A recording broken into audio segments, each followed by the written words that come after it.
though I had no attorney, I pleaded not guilty. I saw they had for guys looking friends to give Love to inside on Civic Vibes, right? He asked them all kind of funny questions, have them under cross-examination, because the prosecutor want to see me up in stock farm. Making friends spoke with so tired, because the charges read they were unfair.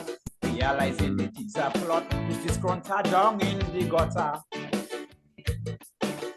Sweet is they call King Observer, and ask him how well he know this grunter. Observer said, that's my friend, my honor. I know him well, that man is my good, good friend. Hey.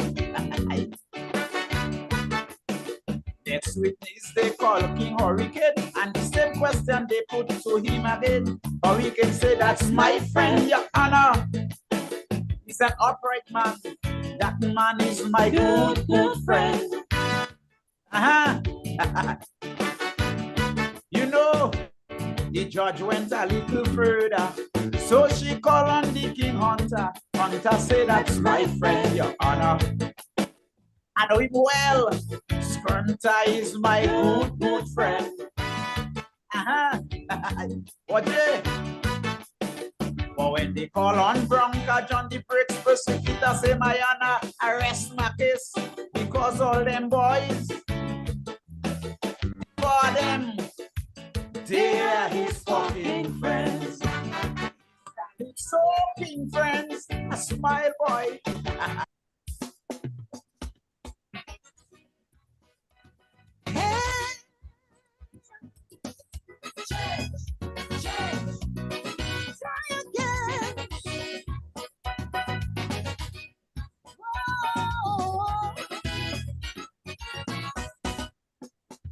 As a true Dominican, I really think we could make it. But as a people, we have to learn to commit. Journey ahead will never be smooth and sweet, but as an ambitious nation. All right, Dominica, thank you for your eyes and ears each and every time we are here. 5 minutes past the good old hour of 6 o'clock in Dominica and the rest of the Eastern Caribbean. Whatever time of space you're in at this time, it's always a pleasure to have you on board. Welcome to Civic Vibes. We're starting with this one from our dear friend Joy Stout, Opportunity for Change, she called this one. Change means an opportunity to make Dominica strong. Yes, an opportunity to make Dominica strong indeed. Things are wrong, an opportunity to change means.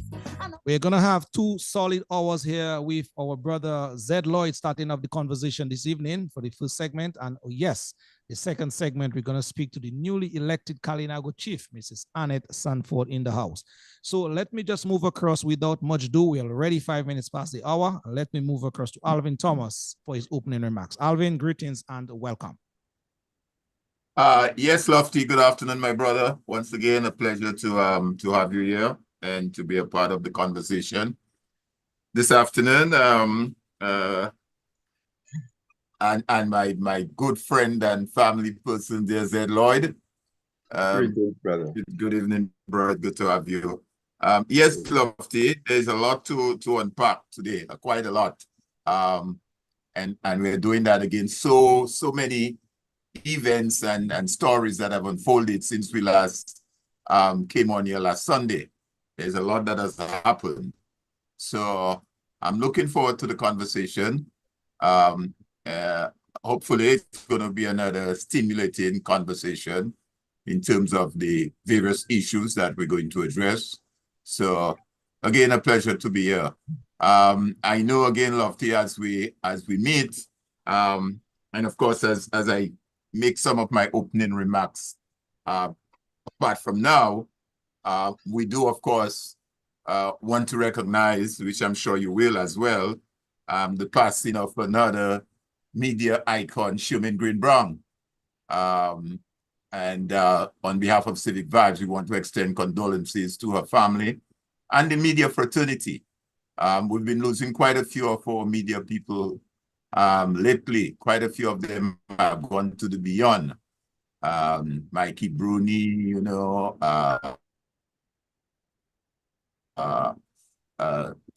Richards, Ken Richards, you know, quite a few. So condolences. And of course, we are celebrating that historic win by Thea Lafont. So I'll make a few other comments, but just in terms of my earlier remarks now, I just want to say condolences, and at the same time, congratulations. Right, Alvin, your Thea, audio her seems family, to be cracking and up, to so Dominica, we're but gonna take you out there congratulations. for now. Let me just Yeah. say or Okay. reiterate some of the points that you made in terms of the congratulatory remarks to Thea Lafont, basically capturing the gold at the Olympic game in Paris. Thea, good evening to you, my friend. Miss Gatson, Mrs. Gatson, Thea Lafont Gatson, Dominican by birth. And yes, she made us very, very proud indeed. She and a team over there. And so we congratulate each and every one of them indeed. Also, too, as Alvin alluded to earlier, in terms of the passing of another icon in the business, in the media business, Sherman Green Brown, to your family at this time, your grieving family, we sympathize, we empathize with you at Civic Vibes indeed. Those of you out there on the live feed already, please share that live, make someone know that the conversation is happening. We are here going to talk to a very, very erudite brother Zed Lloyd, a no-nonsense guy, as it relates to his country. Let me just open his mic now and say, Brother Zed, good afternoon to you, my brother, and welcome. Good afternoon, Lofty. Good afternoon, Brother Alvin. Yes, good afternoon. It's nice to be here with you guys, you know, and have an opportunity to talk on some national issues. I think it's been an interesting week, a week that has come with sorrow, a week that has come with parliamentary lows, and a week that has come with patriotic highs. And I hope we can connect that whole spectrum in terms of a progressive aspect to our people, our nation, and beyond. And that is my intent in this hour. And then we move to that beautiful sister Annette. So, but that is what I would like to delve about and spend some time on in terms of the spectrum that we've had all the way this week. We talk about sorrow and losing a beautiful sister from my hometown of Harlem, Newtown, Sister Sherman Green Brown. My homegirl, you know, my sister's good buddy and real backyard friend. Like, you know, yeah, I grew up one of my young crushes, you know. We used to have this you know, a few sisters in the neighborhood used to be, you know, all the young boys have some crushes on. Sherman was one of them that we had crushes on, you know. So, but I want to extend my condolences to the family. I spoke to the brother Derek, who's my good buddy I grew up with, and we just want to give some love to Harlem, the community, and Dominica, and DVS, and the media by extension, and just say, you know, send out some love to the family. Yeah. Yes, indeed. Much love to the family at this time. Brother Zed Lloyd, as you said, we are going to have a very progressive hour with you, where we will be talking some domestic issues, as it were, some local issues. And so we know your man, you got your finger on the pulse, even though you're not physically there, but you're always there in the spirit. And so we are looking forward to having that all interesting conversation with you folks. We are on Facebook streaming this program live and also on YouTube as well. And you can also get us on Twitter as well. The numbers to call into the program sometime later, when we open up those lines, they are 615-9470. Let me repeat, 615-9470 and also 245-2396. These are the two designated lines to get in your comments or suggestions based on what you are hearing. Please use the live feed as well to plug in your comments, and Alvin and I will do justice by reading those comments or asking those questions on your behalf as well. Without much delay, time is always of the essence here, 12 minutes past 6 already. Let's go to Brother Zed Lloyd in terms of his laying down the foundation for the conversation to come, read the domestic issues in Dominica. Zed Lloyd. Yeah, Lofty, it has been an interesting week. It has been an interesting week, both from, you know, looking from foreign and for those that are yard. It's really been an interesting week. I think the week started in a sense on a kind of low, where we had a sort of demonstration of parliamentary process that was really really reached a low that I have never experienced and most have never experienced in our country. And it really bothered me to see the caliber and the level of conversation that took place in our parliament this week. But Lofty, what bothered me most is that given that low, that level of that tribalist, that lack of diction, that lack of dictation, that lack of phonics, that lack of just basic intellect that's supposed to exist in our parliament, it was absent. And what bothered the most was the response from the public, Lofty. Lofty, we went so low that today's Sunday and I didn't hear nothing from not a priest, Lofty, not a pastor. No elements of sophistication, aristocracy in the society. Not a word uttered on how low we went, politically in our parliamentary process this week. And that bothers me even more, Lofty.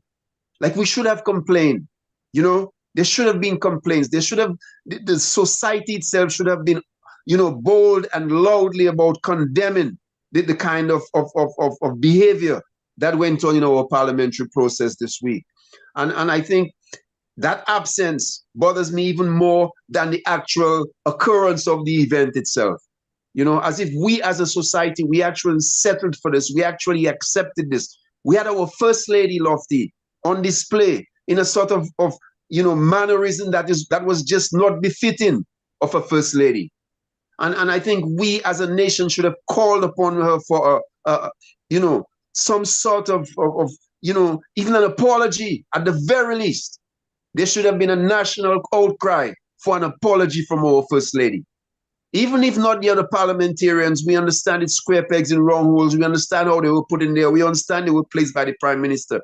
But the First Lady, we should, as a country, have been calling on her this week for some sort of apology for the kind of language and the topic and the subjects that she addressed as in our parliamentary process. I think that needs to be highlighted. And I hope that this week, through the media and other processes, we can make an issue of this and call loudly for an apology from Melissa Popon-Skerrit moving forward. I think that is necessary. While we talk about the kids and we say they're into nasty business and we try to be down upon them, but we can't be upon them if we're going to accept this level of communication and mannerism from our First Lady of our homeland.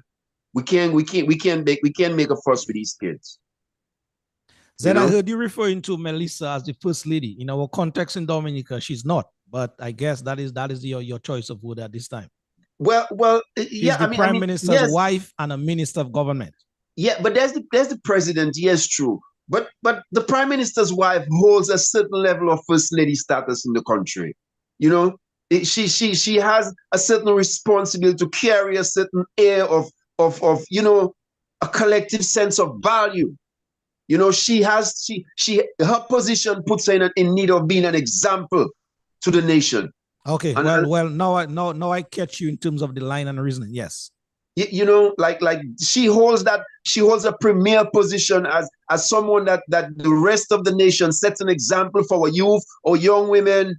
It was totally unbecoming of Melissa Popon-Skerrit this week. And the last parliament, it was the same. But this parliament, man, wow, this went to a new low. And like I said, I hope that this week in the media and from all sides, there should be an outcry for a sense of apology from Melissa Popon-Skerrit for her behavior in the parliament this week. I think we need that.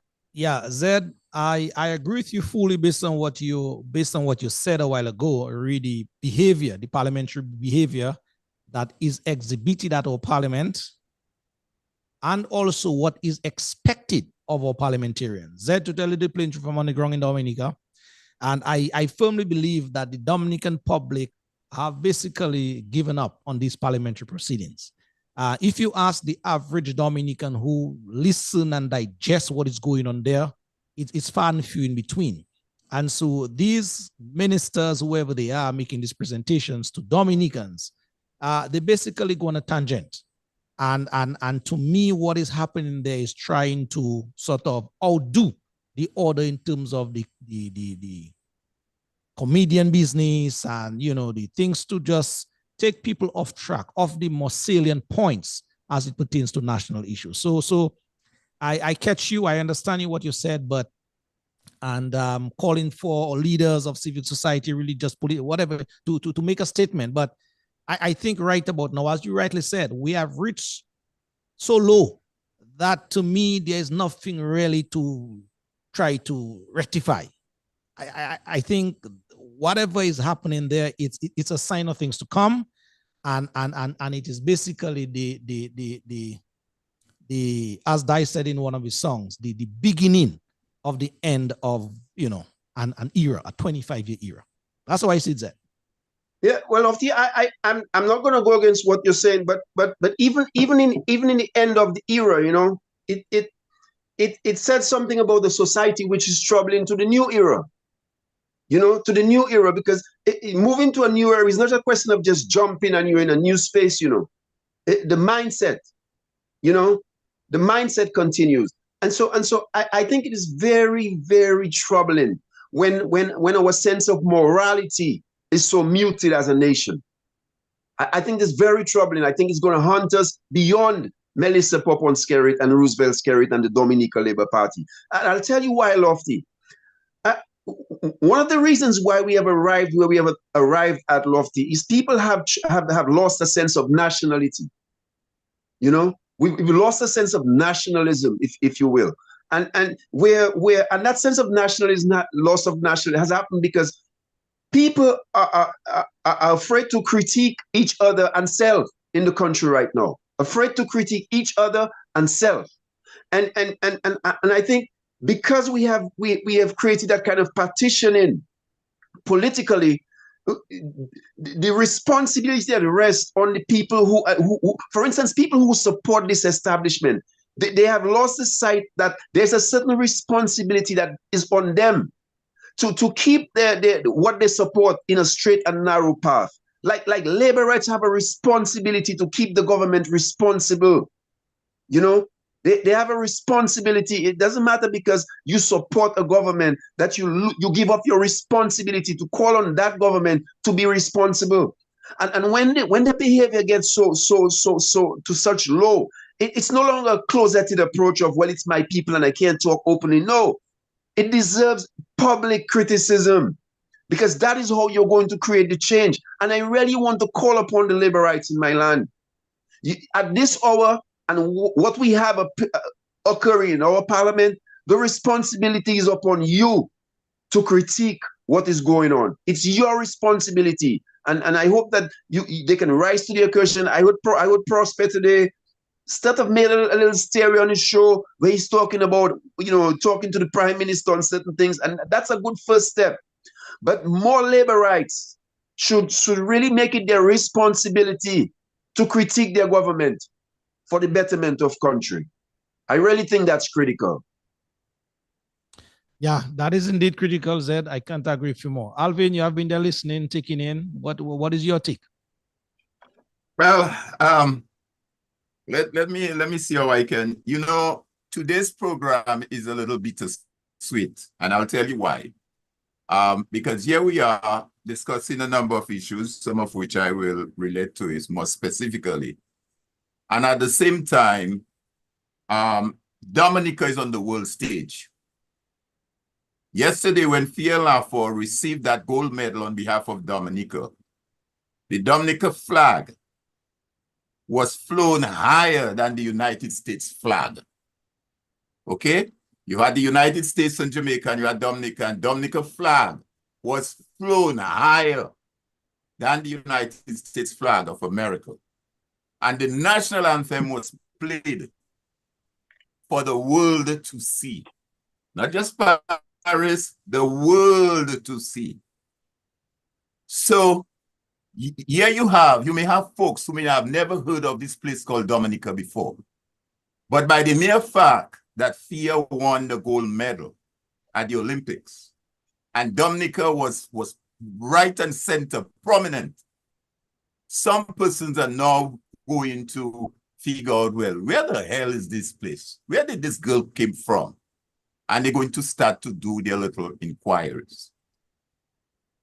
So it is bittersweet because here we are celebrating someone of resilience that has, I heard Zed talk about nationalism, nationality and nationalism.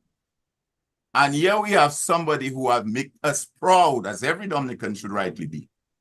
But within that, let's juxtapose that to the current situation. And I don't think, Zed, in all fairness, to be honest with you, what you're asking for is not going to happen. Because what we have in Dominica right now, as we speak, is a complete deterioration of almost everything. Let's start with institutions. Our democracy has been compromised over the last 20 years. And I didn't say that. It was the highest court of the region, the CCJ, in 2022, that says that there are 10 before electoral process. And we should not go in another election unless that is dealt with. It was and we have a non-functional electoral commission institutions. We have a non-functional, what you call integrity commission that's supposed to deal with the matter of corruptions in high office. Listen to what the now chairman of the integrity commission, Steve Hyacinth, said in the last report that was published from that commission, which was in 2020 for the period ending May 2019. So it's 4 years now, they have not issued a report. And here what the chairman says. The two remaining members on the commission ended their term in office in February of 2015. And the secretariat continued to petition the offices of the president and prime minister for the appointment of a commission to validate the work of the secretariat. You hear what I'm telling you? That is the current chairman of the Integrity Commission who is writing to say that continued petition to the office of the president and the prime minister for the appointment of a commission to validate the work of the secretariat. So I don't need to go into that. Would take a whole complete different program to understand the role and the function of the Integrity Commission. And we know what happened to that commission several years ago. It started off as a 7-man commission, well outlined with various backgrounds, expertise, and following some investigation that was being done on the prime minister, they went into parliament, they amended the act, and they dropped it to a 3-man commission. And since then, the commission has no teeth. So then we have, the non-functional electoral commission, non-functional integrity commission. As earlier this year, we had a sitting judge, Justice Colin Williams, who in December 2023 and March of 2024 stated that in his report that the rule of law is being compromised by systematic failures within the judicial structure. That's a judge saying that, okay? We had 3 weeks ago, the Wednesday Walkers being vindicated at the court with a matter that was dragged on for 2 years. 2 years or more. And the case was just thrown out. And no reason was given by the DPP as to why or what is the basis for throwing out the case after they denied those persons their rights under the Constitution. All right? You had the superintendent of prison in March of this year who lamented the major challenges facing the island loan penal facility on the island. You have a CBI program that is seriously compromised.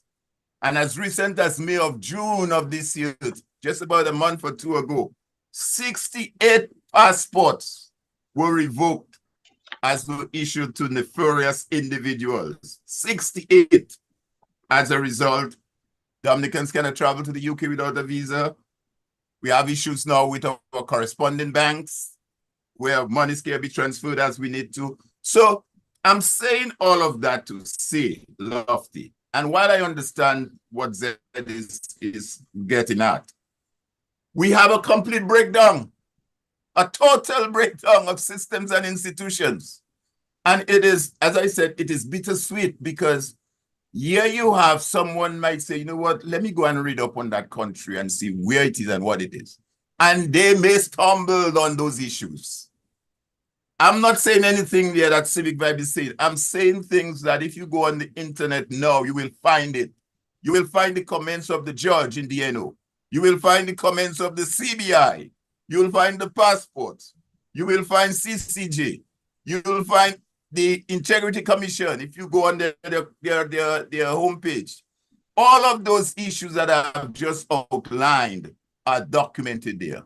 And it is really bittersweet for, at the same time, while we are at this juncture celebrating a historic event like Thea, that all of those issues, some of these issues that I just mentioned, and there are many more, are looming over us as a country.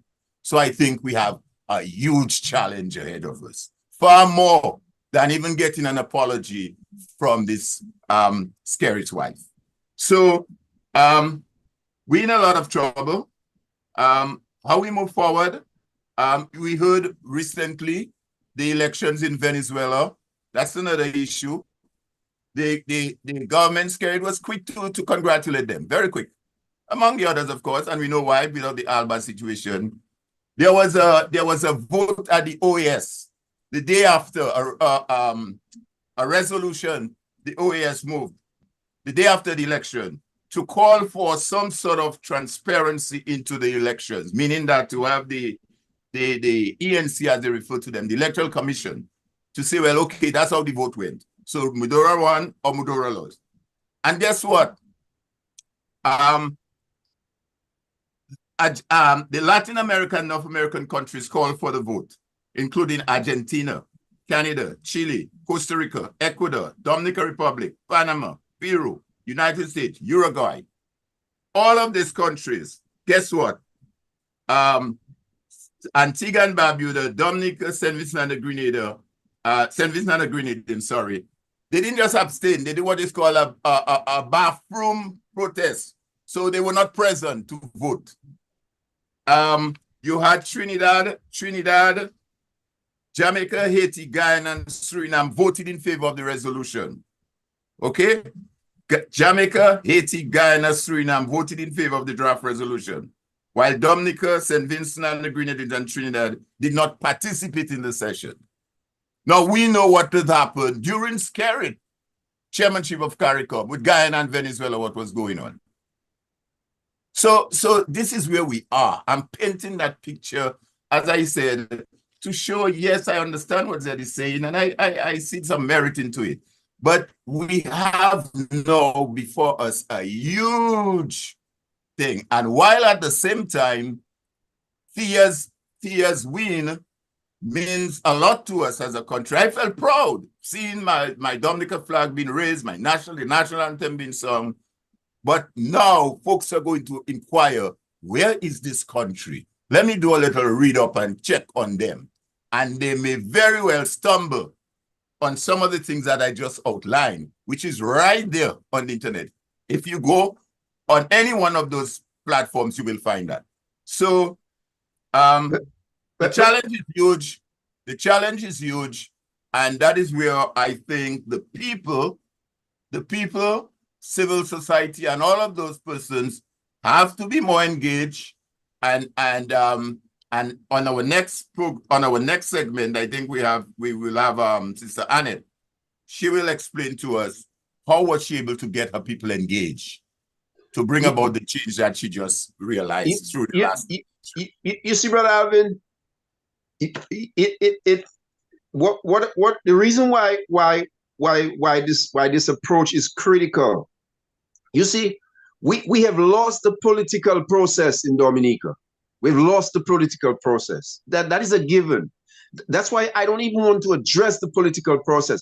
What I am saying is, even if we go all the way from the parliament to Thea, even when we arrive at Thea and her success, the things that plague a broader success athletically in the country is the same things that plague a better parliament in the country. A refusal of the people to critique governance, a refusal in that we could have had better conditions in the country that could have enabled us to have a larger contingent of Olympians at an Olympic process. Give us even a bigger representation. Give us an opportunity for even more medals than just here. And because of the same inability of us to have an objective critique of our government, not a partisan critique, but an objective critique of things need to be done for our developmental necessity. That absence still plagues us. Let me respond to that very quickly said and say, until we can deal with the political process, which we can't put aside, and that's why the electoral and the reform is important. The parliament is just a result of that. It is not the electoral process, brother. It has passed the electoral process. It's a process of, it is more than the electoral process. You see, it is more than the electoral process. When a people cannot realize that we have kids, my son, my daughter, who can be an Olympian, who can be a long jumper, who can be a swimmer, who can be a good cricketer, who can be a great footballer, does not have the resources in a country that has the economic resource. When you cannot cross that divide to be objective about your value, your necessity, your credibility, the value of your kids, this is not politics anymore, bro. This is not politics. This is a fundamental psychological problem in the society. So it calls for a deeper assessment than political. But you see, Zed, what I'm trying to I understand what you're saying. But if those persons, like you say, that value is not there, we don't have that, we have lost it, we don't understand, then what happens as a result? We get persons to represent us, or we're not in a position to determine who is going to represent our interests and put forward a vision for us so that we become the best swimmer, the best triple jumper, or the best entrepreneur, whatever it is. And that is the result of it. If we lose that and we are not able to identify, because at the end of the day, a country has to be run. A country has to be run and the people has to be involved. And if the people get to the point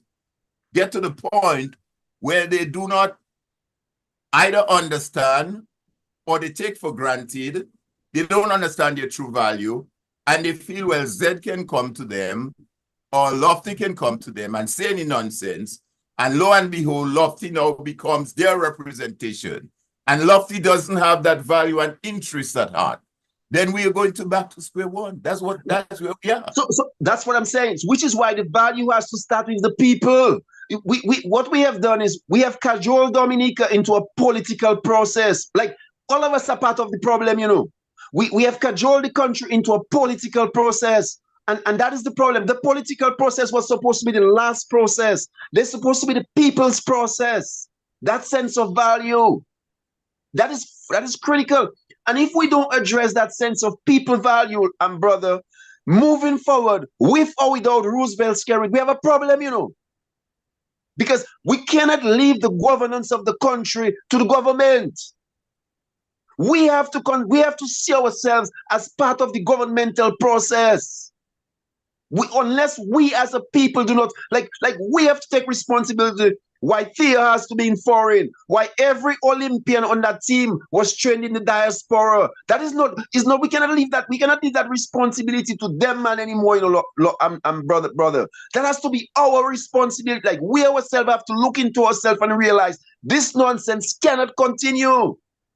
And that doesn't matter what, and I say that it's critical because it is critical. Like I'm telling you, bro, labor rights have to look at themselves as Dominicans. You see this juncture of joy. Let us not make it be just a moment of celebration. Let us make this Thea moment be a moment for us. You see how when America went to the moon, Alvin? You see when America went to the moon? Mm-hmm. That was a moment that was critical for what America has become. It was pivoted on that moment. You see this moment we have here, this celebration, this unprecedented celebration. Let us not make it a celebration alone, bro. Let us make it a moment where we as Dominicans realize our responsibility as Dominicans to our nation. Where we take responsibility. Like we ensure we don't get promises about the football field anymore. We ensure the football field get built. We ensure that we don't get promises about some Olympic pool promise on some hill somewhere anymore. We ensure that this thing get built for our kids, not for the politicians, for our children. And it is that kind of moment that I want the nation to think about. Who comes first? You see what I'm saying? Because right now, we don't come first. We don't put ourselves first. We don't put our kids first. You know, so I want us to go that depth. I think it's important that in this moment right here, that we shift from that political pivot. The political change will take place when we shift. But we must not see it as a political process first. Because if we see it as simply a political process, we will have lost the moment. We'll have lost the moment because the minds of the people need a shifting. And I think Thea offers us that opportunity. And she's objective, she's critiqued, and she's enjoyed, and she's done all these things. But we as a people have to start looking at ourselves and really asking ourselves, do we really want better for self? Do we really want better for ourselves?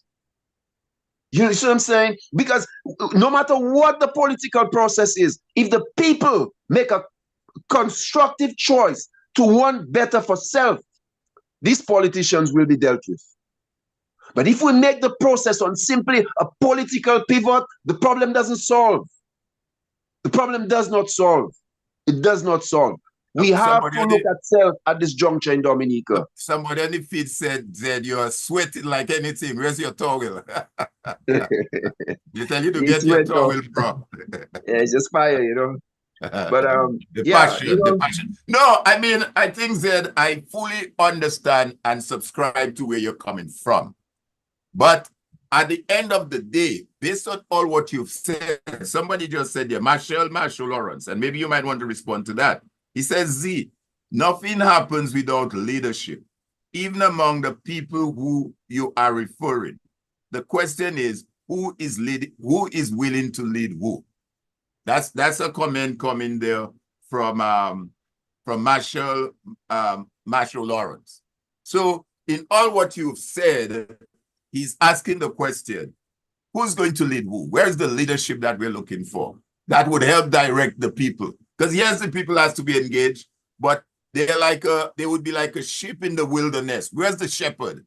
Where's the shepherd that's going to direct? You muted Zed. You mute. All right. You see, that is the mistake. That is the mistake. The leadership has to start with the people, Alvin. That is the mistake we've been making. You see, if the leadership had started with the Dominican people, we would not have this garbage. The leadership has to start with the people. The people have to want better. Anytime the people of Dominica decide within themselves that they need better for Dominica, that nothing can stop it from getting better, Alvin. We keep looking at this thing from the wrong perspective. We will choose right leadership if we make a choice for better.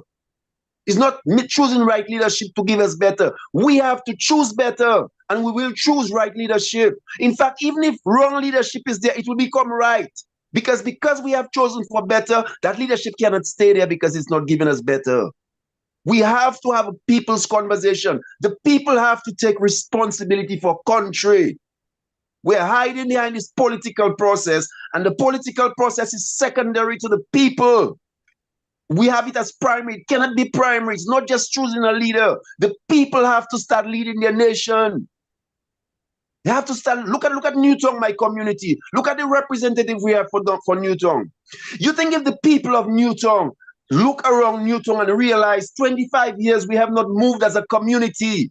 Our waterfront looks the same. Our bayfront looks the same. Our home's still slummish.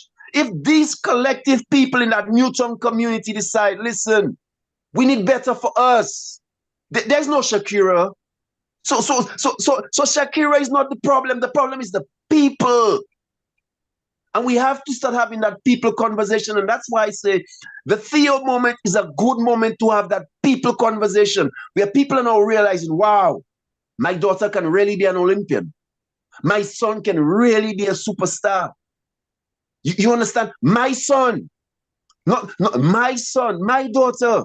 And so I'm not going to accept anymore that you're promising me a football field and not giving it to me. I'm not going to accept anymore that you're going to come promise me an Olympic-sized pool and you're building one at your home and you're not building one for us. I'm not going to accept anymore that we do not have a football field. I'm not going to accept anymore that you're not cutting the grass so we can play cricket.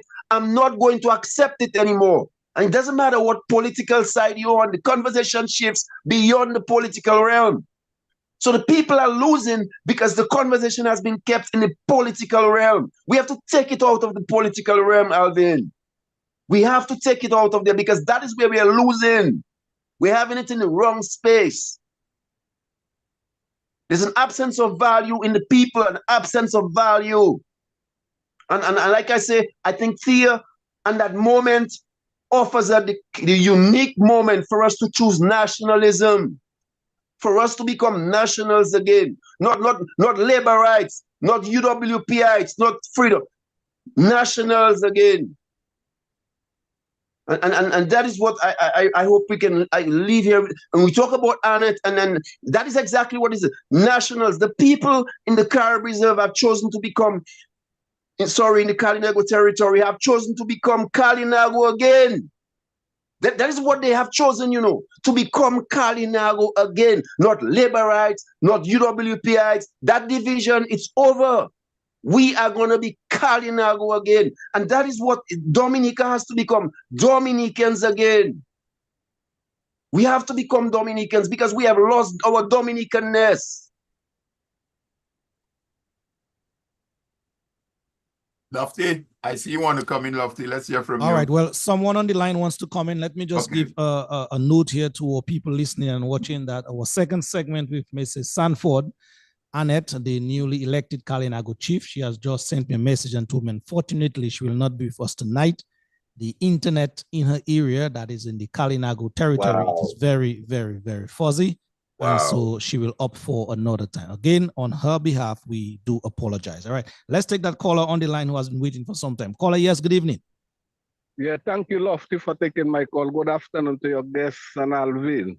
Lofty has just tuned in. Yes, brother. And it is very interesting in that Alvin makes some point that is very, very, very, very, very critical and important for us to recognize. In that we have lost all the institution our governance is based on. When you have a lack of law and order, a lack of freedom, I hear them talking about people like scared to critique. But that is one of the problems because people are scared to talk. Because when you critique, you're going to lose your job. You're going to get victimized. You're going to be put aside. If you due for promotion, you're not going to get that, Lofty. And as Alvin rightly stated, we have to be governed. The best of us have to come out and govern. You cannot extract the political side out of it because we need people to run the country. And the focus has to be on a replacement because all this problem coming back to the same point, bad governance. And if you have honest leaders, one of the main things about a leader is to bring people together, irrespective of which political side you belong to.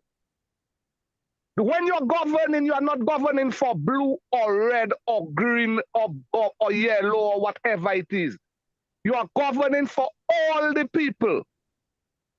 So, Lofty, the way I see it, for Dominica to move forward, there must be a replacement.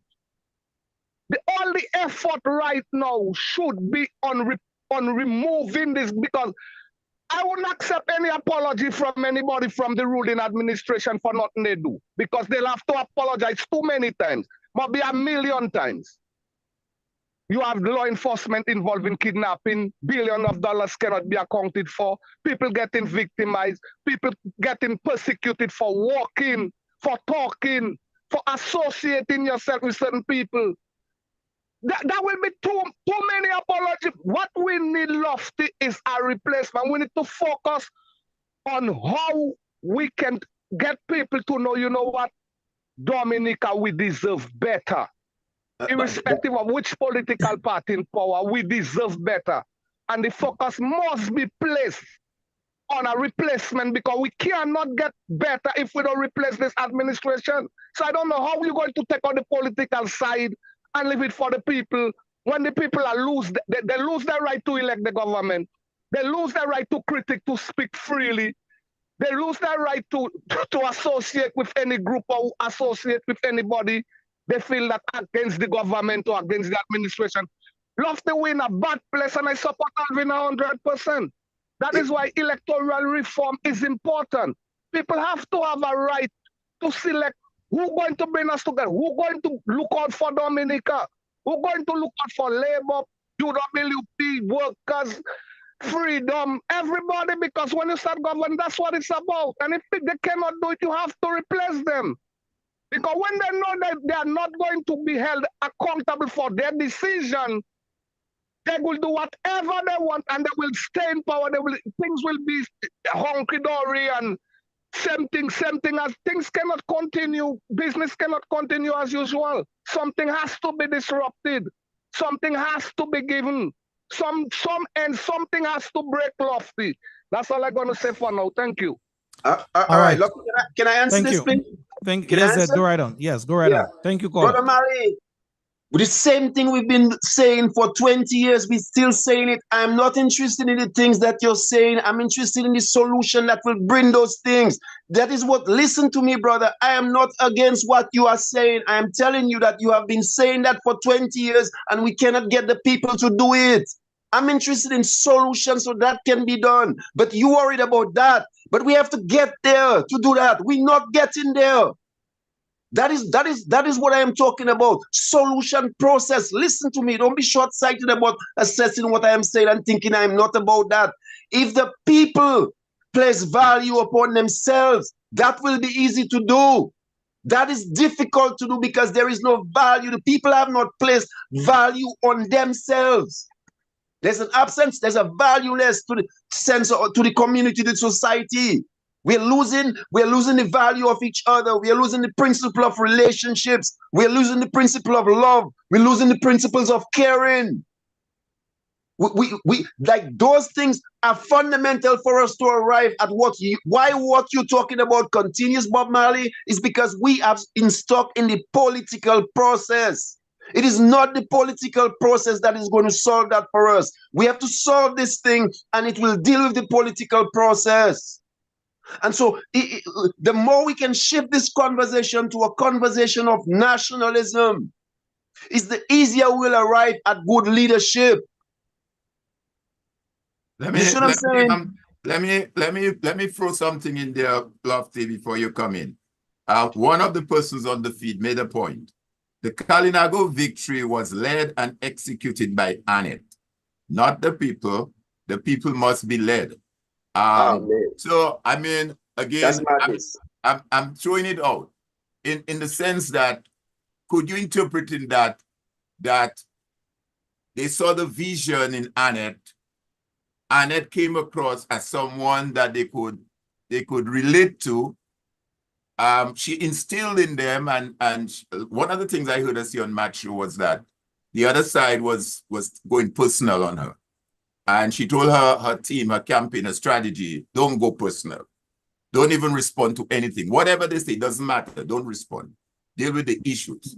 So would it be fair to say that that is as a result of her vision as a leader, plus the work that she put in, that the people were able to say, you know what, there is some motivation there. I can follow you. I can move with you. I can go to the finish line with you. And I think that is what maybe this person is saying. I mean, I read what they posted, but I'm just trying to interpret. Alvin, so hold on. So it's like an analogy of a child and a parent. If the parents are like the politicians, okay, they're the ones in charge. The children or the child are like the people, the citizens. If if the parent doesn't show the right leadership or the right whatever it is, don't you think that it would have an impact on the value of that child growing up, not to be honest, not to be trustworthy? But if they see my parents are good leaders, they're trustworthy, they might say, you know what, I want to do what daddy says or what mommy says. So while I understand what you're saying, I think, because you know, Zed, you know, you're not as old as I, but you know when we were growing up, we saw a lot of role models. I can call a few names. Pierre Charles, may his soul rest in peace. Bernard Wilshire, Pierre Riviere, Afatan Mate, even Charles Savre. One might not agree with him, but these were leaders we saw. And as young men growing up, Egbert Jermaine, we say, boy, I want to do the right thing. And they were all there. Rosie Douglas, they were all there showing the leadership, the direction, which is what we don't have now. And I think what the caller said a while ago, what Hitler did when Hitler took over Germany, he dismantled all institutions. He went after the church. He went after the media. He went after every institution they can think of and he dismantled it. And as a result, he was able to manipulate the minds of the people. So while I am not dismissing what you're saying, I'm still saying that we have to have someone like Chief Annette in the community who could help galvanize and get the engagement that is required so that we can get to that finish line. Alvin, Chief Annette, right? Ran before, you know. Chief Annette ran before. Chief Annette ran within the political premise. It didn't work. You know why Chief Annette won? Chief Annette moved from the political premise to the personal caring premise. She went to the nationalistic premise. She went to the Kalinago premise. All the things I am talking to you about is what made Chief Annette win. No. Give me a minute, brother. Give me a minute. All of the things I have talked about here tonight is what made Chief Annette win. All of the things I talked about tonight. She approached the process entirely anti-political. Anti-political. That is why she won. She went to a higher calling. A higher calling. So I am not disputing about leadership qualities. I'm not disputing none of those things. We've all heard leadership qualities. If she had not transformed from that political premise, she would still be in the wilderness in the Kalinago territory. The protocol has to be different. It has to be different. Yeah, and it has to be different because we are so polarized politically that it's almost like politics is a liability in Dominica right now. A liability in Dominica right now. So, and I'm not taking out the political process, but I'm telling you, we have to appeal to a higher calling for us to all these things Bob Marley talked about, for us to accomplish it. Because we've been trying the political route. It's not that we haven't had good people. We've had good examples of good people. We've had honest people. We've had good opposite. We've had good people, brother. You have to deal with a situation where it is, not what you want, but where it is. Where it is. And where Dominica is, it has to take a higher calling than just premise of politics to cross that divide, Alvin. That is what I am trying to say here this afternoon. That is what I am trying to say here this afternoon. We cannot just come with the argument of change. The change has to take place in the people. And it is difficult to have them make the change in the political realm because they already stigmatized politically. And it showed us in here the stigmatization was there. Have us divided as Kalinago people. You know what? Kalinago superseding all those things. Let me go and deal with Kalinago. Kalinago. It's right there in front of us. And that's why it worked. That's what's so beautiful about her strategy. An anti-political strategy. So we're not dissing the politics, We're making the revolutionary process that can cross that divide because we've been beating our back on that wall for too long and we're not crossing it. Something is wrong. Why we're not crossing it? It's a different kind of appeal. So we're saying this, we want the same result, we want to arrive at the same place. But what we can learn from that Kalinago process is that it is a different kind of appeal that is going to solve Dominica's problem. A different kind of appeal. Lofty, you want to come in, Lofty? Well, it is 7 o'clock. I'm here listening to the conversation, and that's the time we normally take that break. So let's do that break. Let's take that break at this time. We will come back with Brother Zed Lloyd on fire as usual. And so we expect much more from him. Remember, folks, the second segment, which we should have been having Mrs. Sanford. She said basically that she will not be able to be with us tonight. So she apologized to all of you who all they're waiting patiently to hear from her. Internet issues, bad internet issues in the Kalinago territory at this time. All right, so let's take that all important break. We'll be back. Thank you guys for your eyes and ears each and every time. Brother Zed Lloyd, so far so good in terms of the conversation. We'll get to some of your live comments in just a bit. Let's do that break. We'll be right back in just a bit.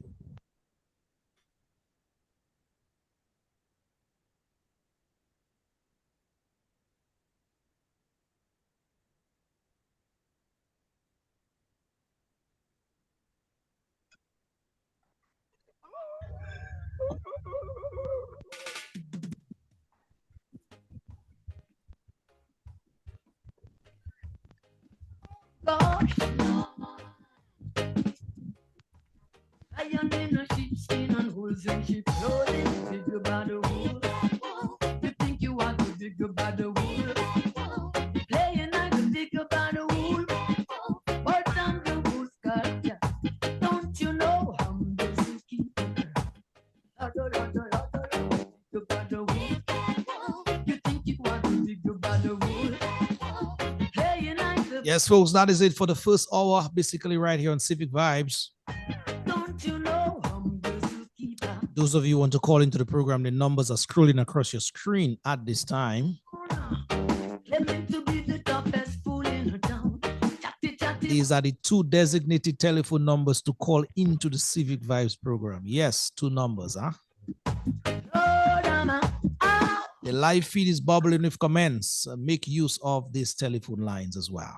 Sky, why you to judge me? Are you a bad boy? You can't buy me. So big bad rule. Insofar, we are talking with the brother Zed Lloyd. There is some national or domestic issues as it relates to us in Dominica.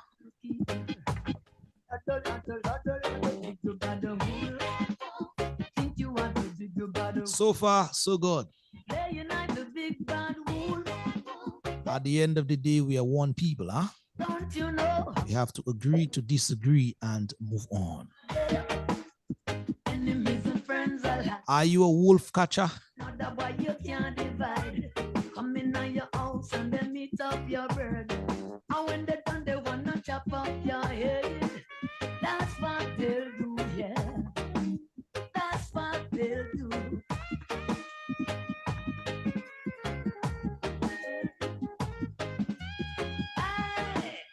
Jealousy applies so high, and we wanna touch the sky. Why you judge me? Brother Zed Lloyd, your name is bubbling on the live feed. Those who are for and those who are against, huh? But it is what it is. If you know Brother Zed Lloyd very well, that's the game. So you think, so you think. He normally usually works up a discussion. You may choose to like him or dislike him, but that's the brother. That you know, Lord, sticks and stones could break my bones. Things say you're bad. Things say you're bad. So I'm gonna get every revenue. Every revenue, yes, I'm gonna get. Don't you know I'm That's from Brother Nasir Fontaine. He's the zookeeper. Yes, talks about wolf catching business. Let's get back to the live feed as we continue in here. So Brother Zed Lloyd, you are with us for the next segment indeed, as Mrs. Sanford will not be able, unfortunately, to be with us this evening. Zed, so far, so good in terms of your commentary. One of the comments, Zed, on the live feed that sort of stuck out to me in terms of comment is that someone is suggesting, I think is Mr. George, Antoine George, I believe, basically was suggesting to you the two can work, the leadership aspect and also the people being more nationalistic. What about combining these two, Zed, in terms of a solution moving forward? Well, I am not against none of. I'm not against that. You know, it is the premise, you know, that makes people see me against. You know, I'm not saying anything like that, and that's not that, you know, lofty. What I am saying is we have premised too many. We premised the struggle on leadership. We have to premise the struggle on the people. We have to premise because we premise this struggle on leadership while we are in this problem, you know, lofty. We are in this problem that we are because the people we did not premise the struggle on the people. You see, anyhow the people become inculcated into a nationalistic consciousness. These kinds of governments don't last, you know. It's over for them. You see? Okay, so Zed, let me ask you a very direct question. How much or how can, based on what you're suggesting, how do you suggest now that the people becomes more involved in their issue as it relates to the change that is so desired? How? Just give us 1, 2, 3 examples. I will take the juncture that fear offers us. Yeah. The athletic juncture. The juncture of success of our kids. Here's a perfect example. A perfect example. Where we can realize as a people, it is in our interest to make sure our government delivers what is good for us. Just on this basic premise here, you know, is a platform for success, you know, right here. Our government has been promising us things every election and not delivering. What do we have? When we go back to Dominica and we look at Dominica in the past, we had athletic places. We had a stadium where people could play. We had long jump area. We had place where people could run. We had yearly athletic meets. We had all the things that could create Olympic champions, just like Jamaica. If Dominica had continued under the same trajectory, we would be having medals like Jamaica already, you know, lofty. That wouldn't be our first medal, you know.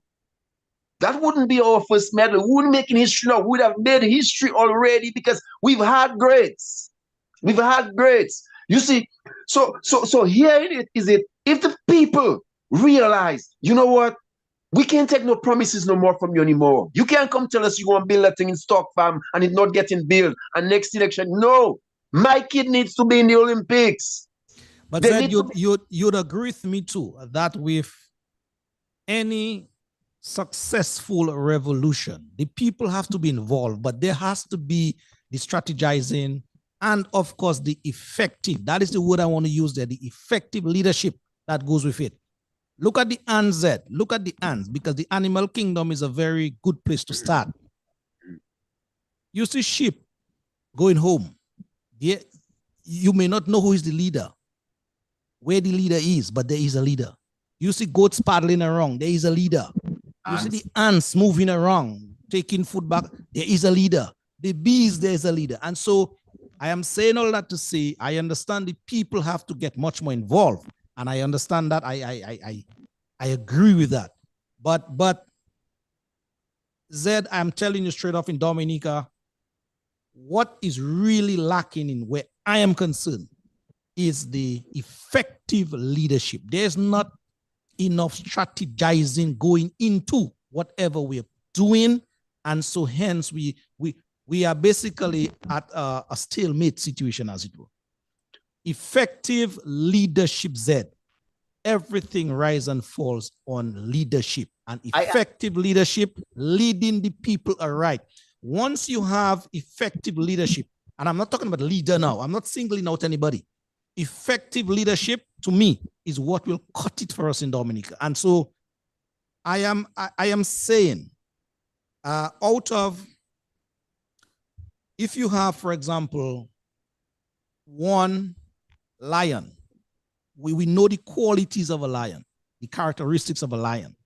One lion leading a pack of sheep, what will you get, Zed? You won't get that docile sheep-like kind of attitude from sheep. Because why? That leader, being that lion, that those qualities will sort of be transferred to these animals who are supposed to be, tame-like, docile-like, just taking everything and moving on, slap on the other wrist and that kind of thing. So I am saying the animal kingdom even teaches me and should teach us. The problem in Dominica, Zed, to me, we have passion in the ground. Watch you. You're a very passionate brother. And based on your passion alone, Zed, that passion alone from you should evoke at least 10, 12 people to move. Is the people moving? So that to me is the critical crux where we need to be now in Dominica. It is to manage the people's movement with effective strategy, effective leadership qualities in moving forward, and boom, I think we will get it done. That is just my suggestion on how I see it on the ground. Alvin, you mind if I answer, or you want to? No, you can go. I'll make a comment after you come in. Go ahead. All right, Lofty. So both in your response, right? You gave answer and problem. And I'll tell you why you gave answer. You see, when you talked about the lion, without the collective behind the lion, that leadership matters not. What I am trying to tell you, brother, is if you're, for instance, in a place like Barbados, where there is a high intellectual capacity politically, then you can come with a Mia Motley and Barbados swings. Dominica is not Barbados currently. Solutions are not some abstract thing that you pick out of the sky, Solutions are things that you place your problem on the table, you look at what you have, and you shape a solution for what you have. What we have in Dominica is an absence of collectivity. And again, like I say, we have the perfect opportunity where we can build that collective without infusing it with so much political process, because the more we infuse it politically, is the more difficult it gets to bring the collective together. Okay. It's the collective we need. Go ahead, Alvin. Yeah, let me. I'm glad that you raised that. That's what I want to comment on. That collective political process that you just mentioned. Because we referenced Sister Annette earlier. And while I may agree with you that there may not have been a partisan politics involved, there was a political process involved. There was political process in her election, because there is what you call a Kalinago Territory Act, which outlines how election is done. There were campaigning on the ground. There were candidates put up their name to elect, both from the Labour Party regime and whatever other stuff. So there was a political process involved. You can't avoid the political process. But I think, as in light of what Lofty said again, the leadership is important. Let me give you another example. Any movement, take the Martin Luther King movement.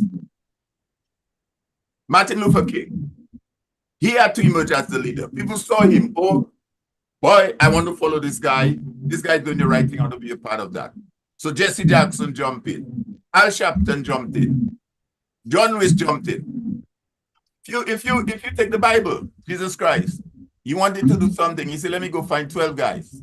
I don't want to go in that lane, but I'm just going to use it. Let me go get 12 guys, 12 apostles. So he provided that leadership. And tell those guys, let's go ahead and evangelize. Let's go and do the miracles. Let's go do this, that. People saw it. Some may not buy into it, but quite a few may have bought into it. And that's what I'm saying. If we use Annette as the example, she may not have been involved in a partisan politics, but she showed the kind of leadership and the direction that helped resonate the people. The people want to see something. And although you said she lost several times, Rosie Douglas lost several times to the point where he gave up. But he continued, and people saw the vision in him. And eventually in 2000, they saw the vision and they say, you know what? I want to follow this guy. So the point I'm trying to make is that while I understand the emphasis on the people, I'm not outruling it completely, but at the end of the day, you have to have that person. You can call him whatever you want. You can call him the leader, the idol, or whatever. But this figure, that person that we can look up to, right now, as you said, there may be a lot of young girls that are looking up to Fia. Fia Lafont is like a leader now. They're looking up to her. Oh boy, I want to be like Fia. Young boys saying, I want to go in the Olympic like Fia. Because they see that in her. Alvin, there's a rumbling in your background every time you speak. I'm not sure. Is it still there? Still there? Are you still hearing it? Yeah. There's some, there's some ruling, some rumbling. Let's see what's going on. Okay. I'm not sure. Something. All right, but Zed, go right on. Mute your mic. Mute yours. Let me see. Mute your mic. Let me see if it's still there. Just mute your mic. Me? Let me see. I think it's yours. Yours is crackling. Still hearing it? You still hearing rumbling? Yeah, you're crackling. Okay. My bad. I'm not sure, but I'll try and see if I can fix that. It might be your Wi-Fi. Yeah, must be. But let me conclude, but that I think that is part of it. We had other man might say non-political group in CCM. Right now you have the ARC. You have those various groups that may not be quote unquote party politics. But still we have that issue. So the point remains is how do we, and I would have a story that we can, and it would have been a good person today to give us a blueprint, a roadmap as to how is it she was able to do it. How was she able to do that? And as I said, I think it all boils down to the leadership, the vision that she showed the people. Hey, this is what we can do for our people. And I think that same thing can be transcended on a national level, where folks could come forward and say, hey, this is who we are. Based on what you're saying, this is who we are.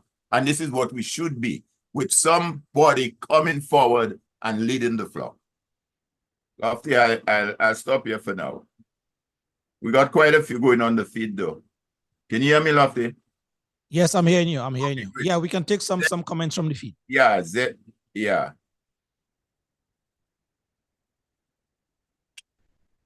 Let's see what I got the other.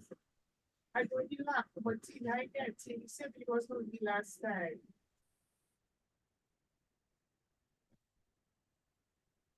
You want to take the feed? Zed, are you there? I think he's muted. All right. Zed, are you there? Might have been his internet was acting up. Yo, can you hear me? Yeah, we're hearing you. Yes. All right. So Lofty and Alvin, I think we are and Brother Mali, I hope you're listening still, and the other brother and his comment. We're at the perfect juncture in the country where we can test what I am trying to present. We can just null these political flags for a moment in the country, Alvin. Just null them for a moment in the country. And let us build that collective nationalistic movement. That is the model of ANET that you're talking about. This is the replica. Null these political flags. Just null them for a minute. Just forget about choosing leadership. We need a collective front. The leadership will come. It will come out of the people. The more empowered they are, you might be surprised. We may not have even seen the leader yet. When you make this movement, you understand? But let us do it. Let us do it. Let us just null these political flags from it. Let's just put them aside. Let us just leave these parties for a minute in the country. And let us build a nationalistic movement. That is how we have to go. Because the political movement has not been working. It has not been working. So I think my approach, we're at the perfect juncture where we can try that approach. Let us just leave this political spectrum alone for a minute. Let us work with the people collectively, and let us build a national movement around their needs and their wants and their realities. Let us be more personal in the politics in terms of meeting the people like Anna did, and going out on a regular basis, building the cadre and meeting the people and listening to them, talking to them, and opening up their minds. Other than this radio, let's leave the radio for a minute. Let's leave the radio for a minute. Let us build a national movement. And I am convinced that if we build a nationalistic movement where we subside this political process for a minute, it will give us an advantage over the incumbent and a pathway to success.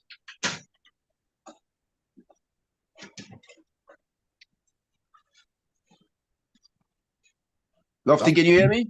I mean, yeah. Yes, Alvin, take some of the comments on the feed. Okay, I think, well, I guess you are not ready. Gerald Vital is writing here. I think that given the political crisis that we face in Dominica, that the main political parties, right, and leaderships needs to amalgamate their forces by giving up or temporarily suspending their individual political party policy and personal pursuit for leadership.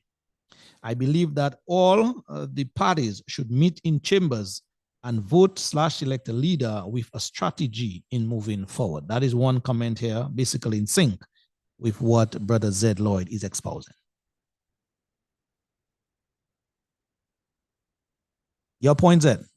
Your reaction. You're mute. Yeah, that's the way forward, Lofty. That's the way forward. That's the way forward. More than the ERC, much more than the ERC. Much more than the ERC. Within the political parties themselves, they have to reach a point of realizing, let us subside our political intent for now, and let us focus on a national movement. Dave Bertrand is asking now, I think you answered that in part already, but I guess you just need to, reinforce certain points for Mr. Bertrand's sake. Zed, how are you going to build that national movement? He's asking. I think it's easy. I think it's easy because right now it's hard because people are trying separately. It's hard because they're trying separately.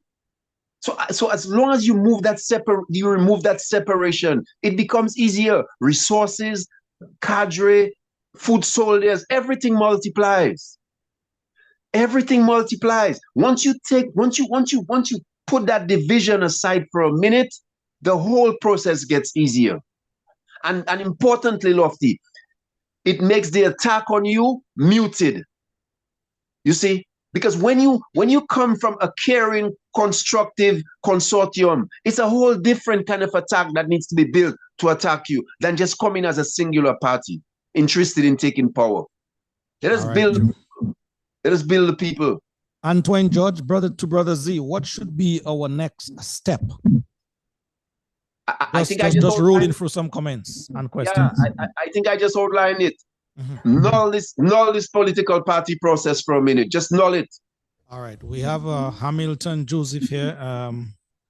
All right, Hamilton, out of courtesy for our guests, I'm not going to read your comment. As a matter of fact, we always try to keep the comments and reasoning here up to certain standards. So we are not denigrating anybody here. So that kind of language that you're using there, Brother Joseph, it is for somewhere else, not there. All right. So I will not be reading that comment. If you insist, then there are certain buttons that we can push. Yeah. But thanks for listening nonetheless.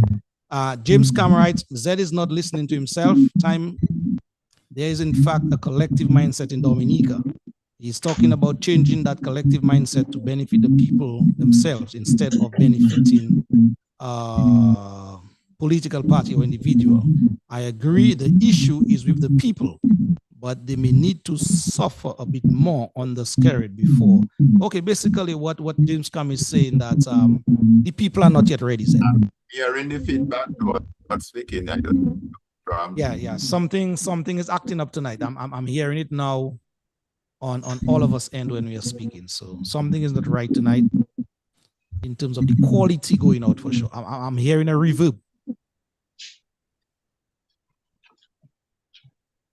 Yes, Zed. Basically, Mr. Khan was saying the people is not ready. Oh, your response? I don't accept that. I don't accept that. I don't. I don't. People. You see, the minds of the people are sort of muted because of the sense of they do not they don't feel a sense of protection in the society. They're fearful. But if you start building that consortium within a more interchangeable, more where you meet the people, you touch with them, you connect with them, you build their cadre, you come back to them, they see you in their lives. It's a whole different relationship than sitting on the radio and talking to them and just preaching political paradigm to them. It's a whole different relationship. Like I say again, and it showed us. Zed, I am, you know, I'm a very straight shooter, Zed. I'm getting this subtle vibe coming from you that when you talk about sitting in the radio, the only political opposition in Dominica now that has a constructive radio program every Thursday is UWP. Are you saying that directly to UWP that they should get off the radio and go into the communities? I am saying, or they can do both. It has to be more than the radio. More than the radio. And it mustn't be more than the radio UWP. It mustn't be more than the radio UWP. It must be more than the radio collective front. We have to meet the people collectively. They have to get that sense of nationalistic thrust for us to cross that political divide, Lofty. If it's just UWP trying to meet, it's the same 5 people that are going to come. It's the same 6 people that are going to come. We need 25 to come. We need 40 to come. We need 50 to come. We need 100 to come. We have to suspend our political process for a minute, bro, and build a national movement. It's not a choice anymore. Based on your memories, Ed, or historically, have this what you are pushing been done in any other country, especially in our region? Well, Lofty, Venezuela is a perfect example, you know, Lofty. A perfect example, you know. The people were exploited along political lines. Look at where they have arrived. They don't even have a choice about being nationalistic right now. Their very survival depends on nationalism. So you're gonna have to go there either by choice or choiceless. You understand? And the worst part is choiceless, because if it's choiceless, it's gonna be at the destitute point. But to be true to your point that you're pushing, and to push back on it, the people of Venezuela, although they may have formed themselves into this national, whatever it is, ideology or movement, that to me has not worked sufficiently in the interest of the people. The Venezuelan people that I know, they're still under much pressure. That's last week Sunday, Venezuela has a supersized military complex. So last Sunday, Zed, there was an election in Venezuela. Maduro on paper got 27 to 30% of the vote. The opposition combined, as you're suggesting, got 76% of the vote. And Maduro is still president today. So what is it?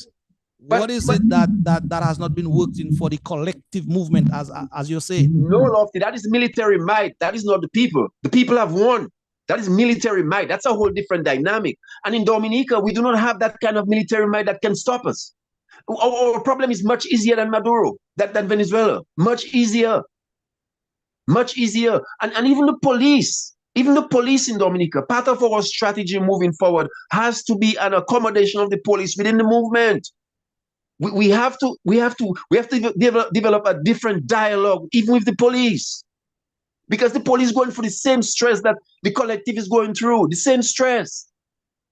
So our problem is not even as difficult as Venezuela. So don't you think, Zed, that dialogue has not taken place or is not happening, especially with the police and the opposition forces talking to the police? I'm not saying that. I'm not saying it's at zero. I am saying it has to be amplified. It has to be amplified. But more importantly, the ERC doesn't need to get together strictly around political reform. The ERC and collective needs to get together on a better Dominica, period. A better Dominica, a broader platform. A broader platform right there, the sports, the youth, the wage business, all these things. It has to be for you to build a national, you cannot build a nationalistic movement around simply an idea of electoral reform. It is more difficult than if you build a collective movement around these unemployment issues, these better wages, all these things. You have to collect them together and build a national, because the people can identify these things. They can identify these things. You understand? So it has to be a collective movement with a broader platform. You know, I find it's a lapse that these political entities have not made the wage issue in Dominica a bigger issue. The idea of employment, that is a lapse. There has not been one protest at an employment site unlawfully in Dominica. That's a joke. That's a joke. You have Indians coming in getting employed, St. Lucians coming in getting employed, Haitians coming in getting employed, Dominicans are unemployed, and there has not been one protest. Not one protest at an employment site in Dominica. So what you tell me about changing nothing? You are ready to change nothing. Let me ask you, Zed, what do you think might be the reason for that? Because there's a myopic concept of politics. The same, we have everything in politics. Is the politics thing that limiting us? I'm brother. Is the politics thing that limiting us? We are too focused on politics. We're too focused on politics. It is limiting our ability to grow. More labor rights would have been converted already if our movement was not so political. Let me ask you if somebody just raised it on the feed too. Well, I'm not sure how much you're familiar with the situation in Greece. As you know, the current administration there was out of office for 2 straight terms, almost 3. And a young guy emerged, a young leader emerged, and what they need to do, I guess, and the rest is history. It's now the office, and they were to unseat Mitchell, who was there for several years. How do you explain that phenomenon? The brother did his groundwork. He did politics, it's a political theater. So how do you? It was more than politics. I studied the issue. It was more than politics again. It was a political party challenging another political party, an incumbent that was entrenched. So how do you explain that phenomenon? Well, you're taking it from when the politics start. But if you go and study the process, it is not when the politics start, you know. The outreach is the outreaching that is the impact. Is the outreach. But what I'm trying to get from you, Zed, from what I have been able to deduce so far, you had a leadership in Dixon party that was, might say, different approach, strategy, blah, blah. And this young Dixon came forward and he said, I'm going to pin that. This is where we were out for 2 times. I need to go. People resonated with that. Yes. To fall in line with him. And he won. Theater. How do you explain that? Alvin, not tripping you. While Zed is answering, Alvin, can you try to sign out and sign back in, because it's really, the reverb that we're getting is really, really bad, especially when you're speaking. So just try that, please. Yeah, Zed, continue. Yeah. Alvin, I don't want to make this kind of thing like leaders that come in the struggle is not important, you know. That's not what I want to leave here today, you know. I don't want us to think that is the argument I am making. That's why I don't understand the need for that question. I'm not making that argument. What I am saying is, in Dominica, for the last 15, 20 years, we've simply had a political rivalry. That's all we've had, a political rivalry. And it is not working. It is not working because we as a nation are overly polarized politically. It's not working. Whether you can talk about electoral reform, you can talk about that reform and this reform. We have premised the struggle too much on politics when there has been a whole lot of civic and socio-economic issues and connections that we have not exploited collectively to build the people into a consciousness of a better good for themselves. And the sad thing about it is Roosevelt's carrot has given us every bit of ammo that we needed, and we have not utilized it. We have been running a movement on a talk show concept. The problem comes today, we make noise about it, the next problem starts tomorrow, and we forget about that. There has been no cohesive strategy around the issues to exploit them and build momentum. So it's not even like we haven't been given the opportunity, we have not exploited the opportunities cohesively. You understand? And that's why I talk about the radio and why we have to get off the radio. It's not getting off the radio physically, it's getting off the radio psychologically. The movement cannot be following Matt. It cannot be following Matt. You see what I'm saying? It cannot be following Matt. It cannot be pivoted on Matt. It can be pivoted on blessings and them calling on a different topic every day and where we going and where the conversation going. It cannot be pivoted on those things. You see, it has to be a more collective strategy around real issues of survival in Dominica that are serious. Everybody's saying it hard. But like I said, how can a country be hard and people need employment and you have foreigners making humongous amounts of money in Dominica, and these parties that are involved in that process of saving the people have not organized not one protest? So here's the other question. Who drives the narrative? Who takes the lead in driving that narrative that you just mentioned? We have to take it from Matt. We have to take it from Matt. No, you said no, Matt we should take it from Matt, but who drives the narrative?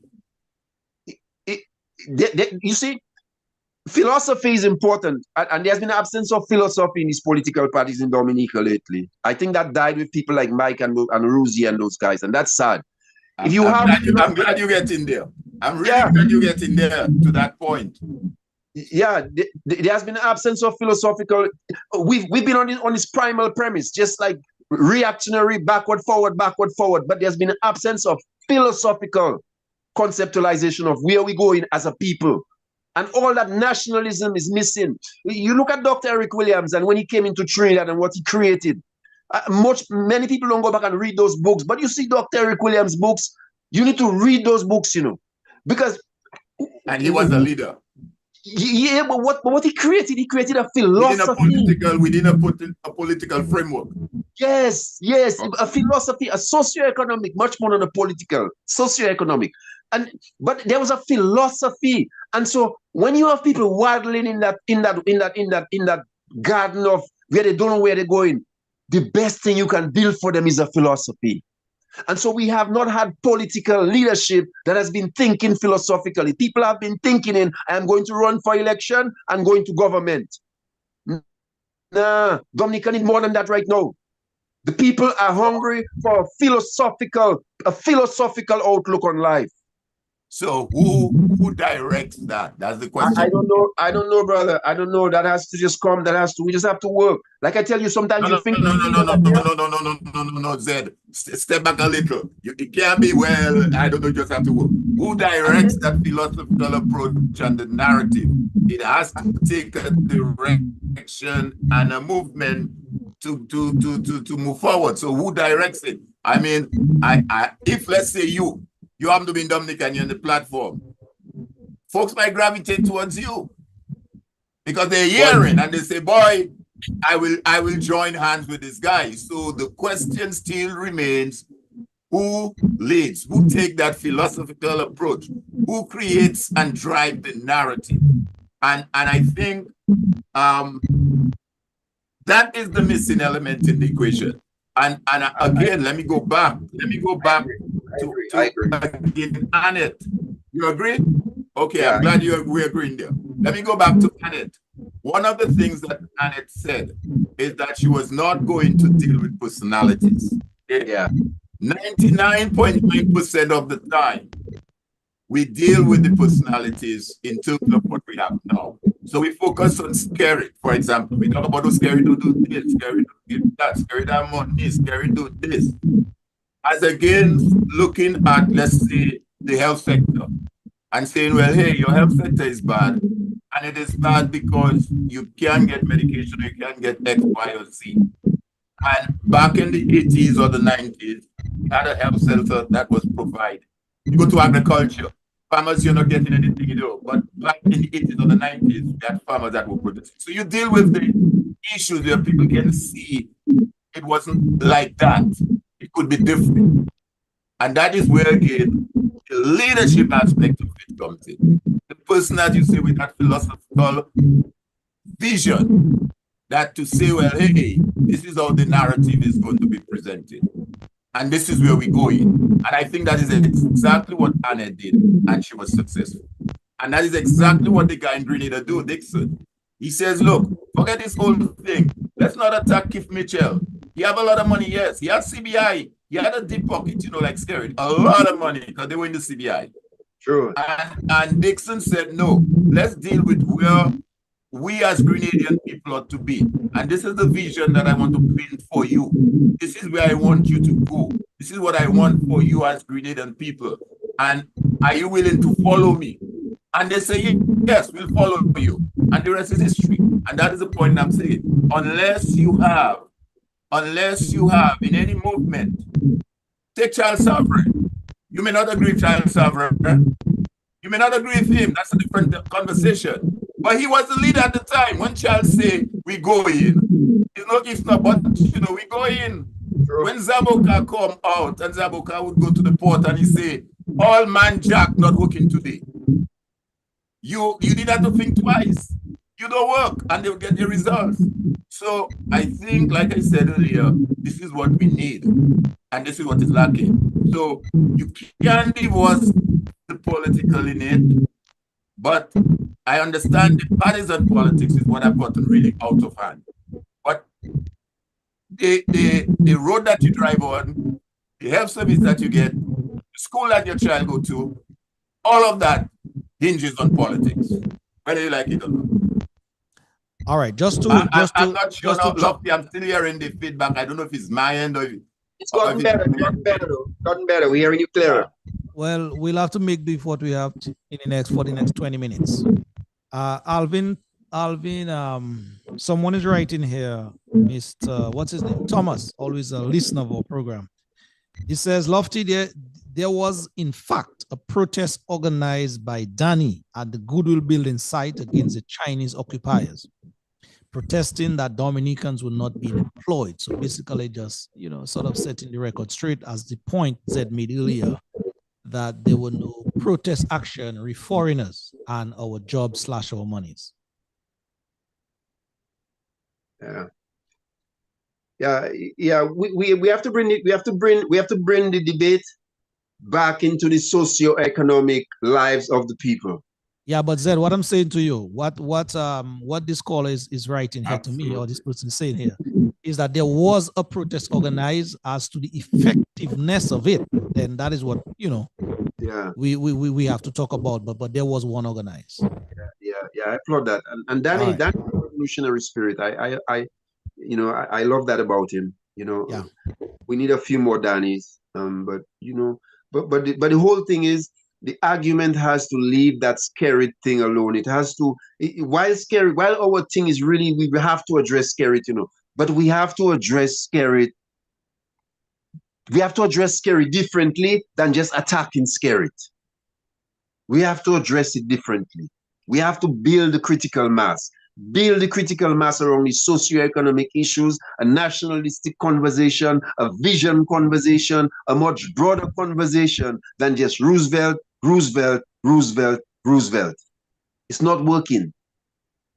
It's not working. And I think, like I say, I think this moment gives us a good moment. A good moment. We at a good point, you know, as bad as you think it is, we're at a very good juncture where we can suspend political intent and let us build that socio-economic movement, that nationalistic movement that can help cross that divide and have people thinking less of and realizing, yo, it's rough. It's my interest. It's my child interest, my daughter interest. You see, their sports, their future. Even on the radio, bro, we don't bring young people on the radio. We spend 4 hours every day. Mr. G says me to straighten up, you know, straight up. We don't bring young people on there to talk about their issues. We don't bring the radio doesn't go into the field. It doesn't go to a job site. It doesn't go to yo, man.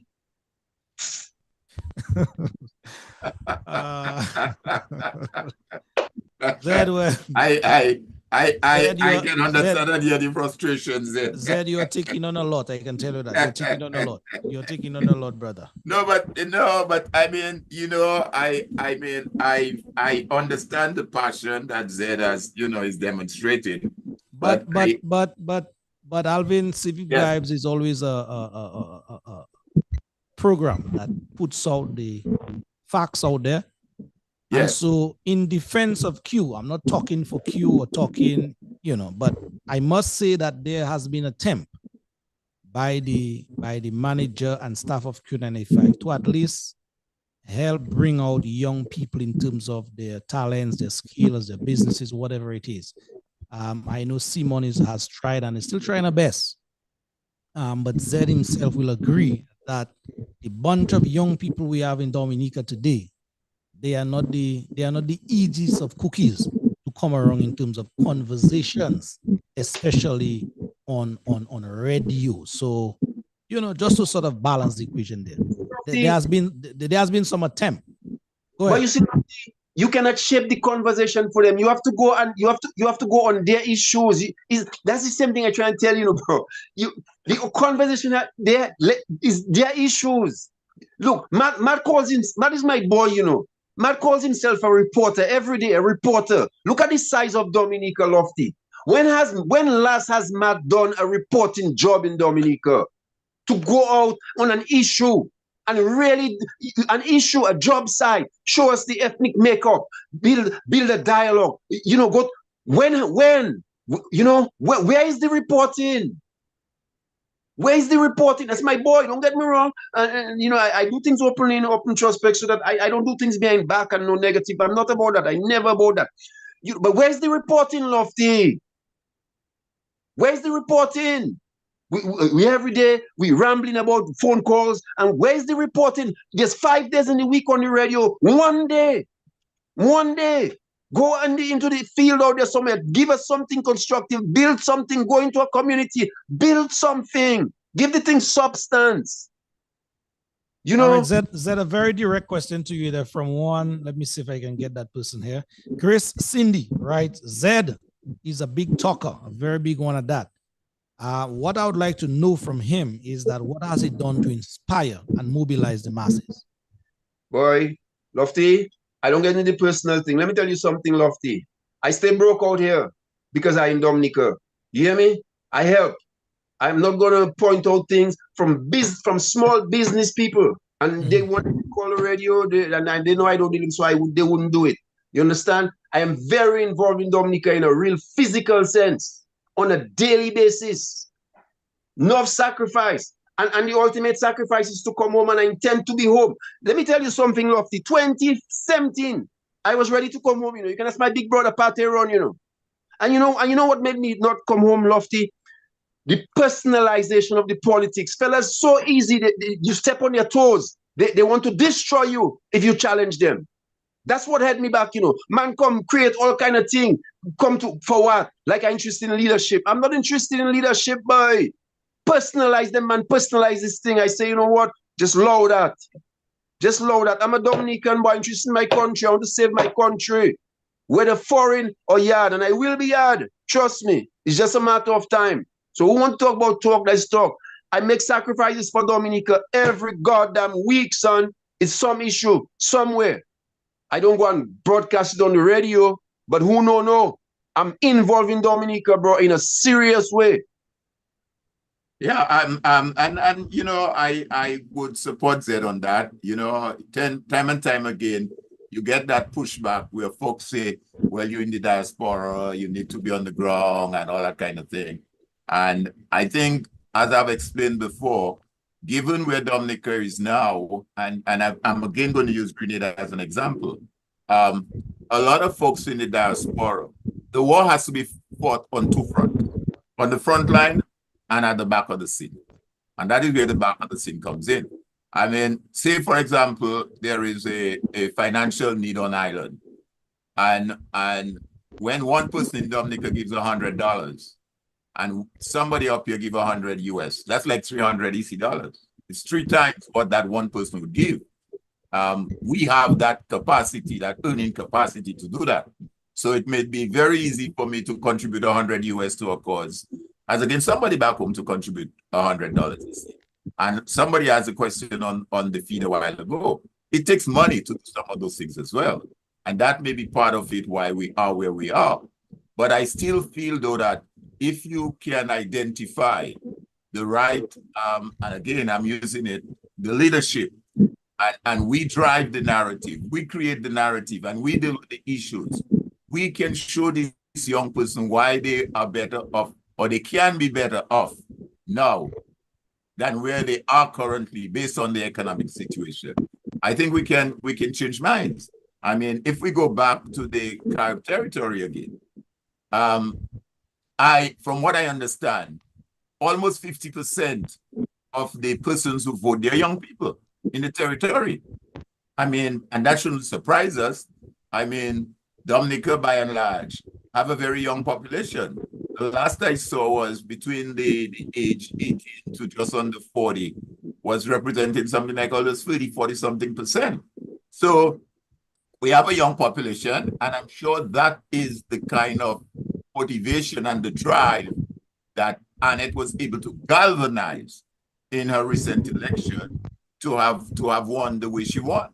So I'm saying all of that to say, well, I hear what Ted is saying. I understand where he's coming from, but I think the missing element in all of that is, one, some clearly defined leadership, strategy to deal with the issue and take away the personal out of it.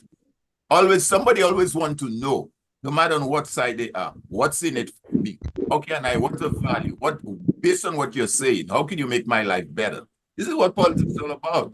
How do I go there and make your life better? And if we can show that, and we can get people to buy into that, I think some of the change that, we're talking about here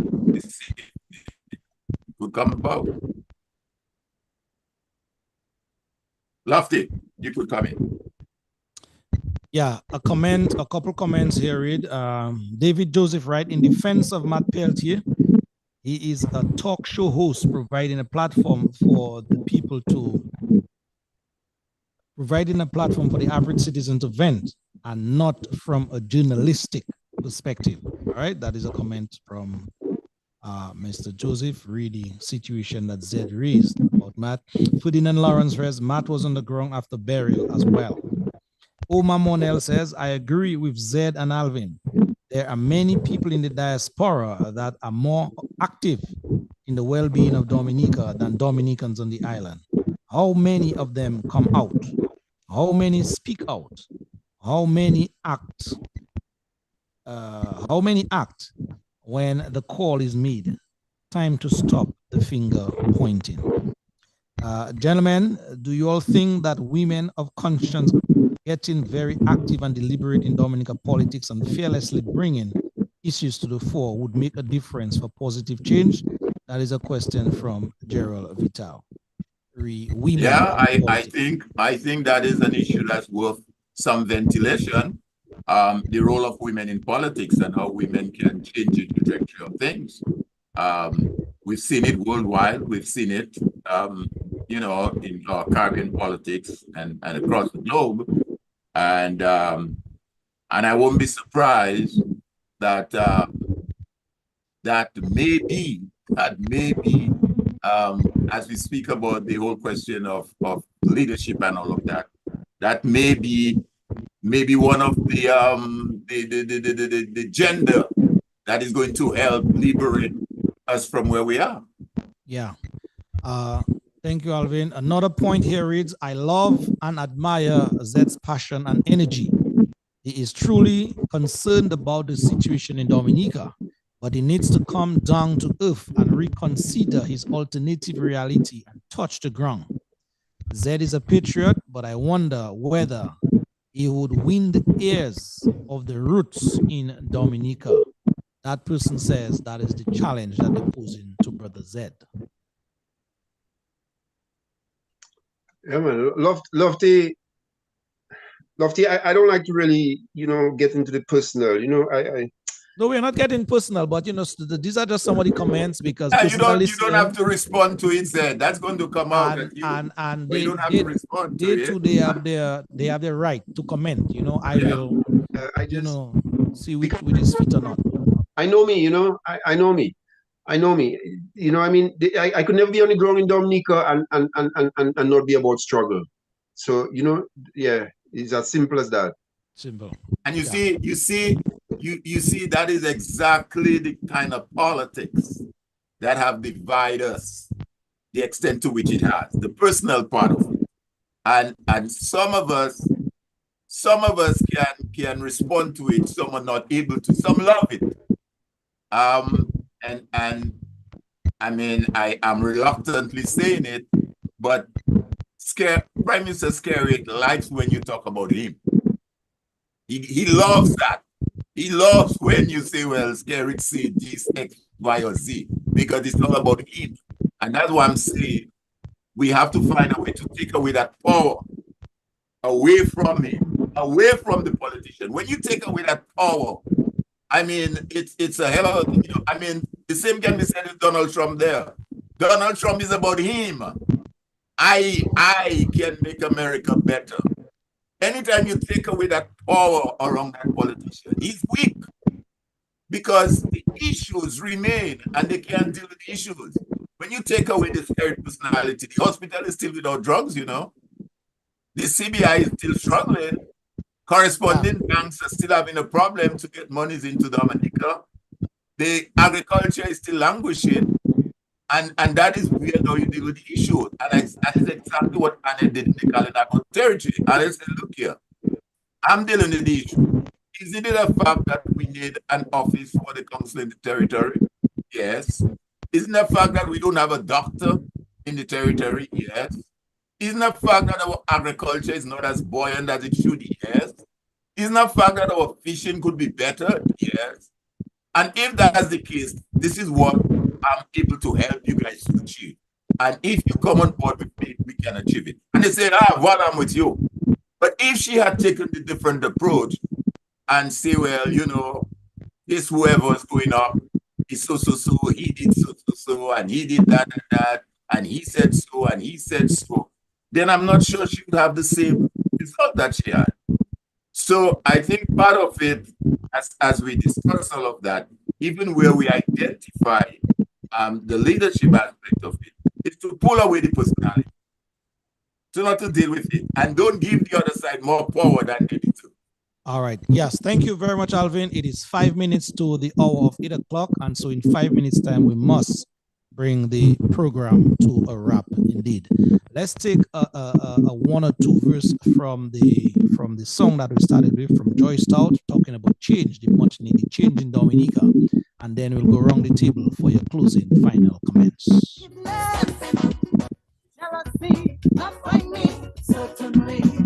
Tomorrow is the first day of our lives. Let's make tomorrow the first day of the rest of our life. We have an opportunity. Folks, we sorry for the quality of the program tonight. An opportunity to make our country strong. There's a sort of reverb, a rumbling in the background. So we apologize profusely for that indeed. Huh?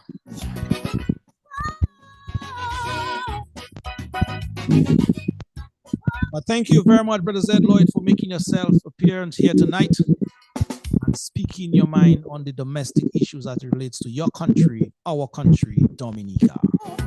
Children will be prepared. Let's take your final words, Zed, as we about to bring it down.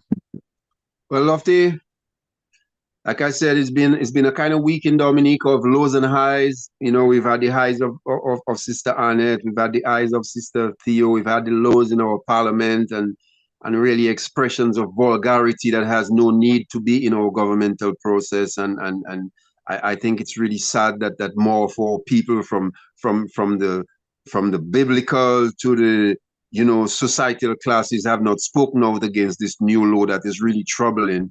But I want to leave on the high. I want to think of Sister Thea, sorry, and the others and the Olympians. I want to think of the Olympic Committee and Mr. Doctrove and those others who need to provide more, who need to step up to the plate to ensure that this government delivers to our youth better facilities.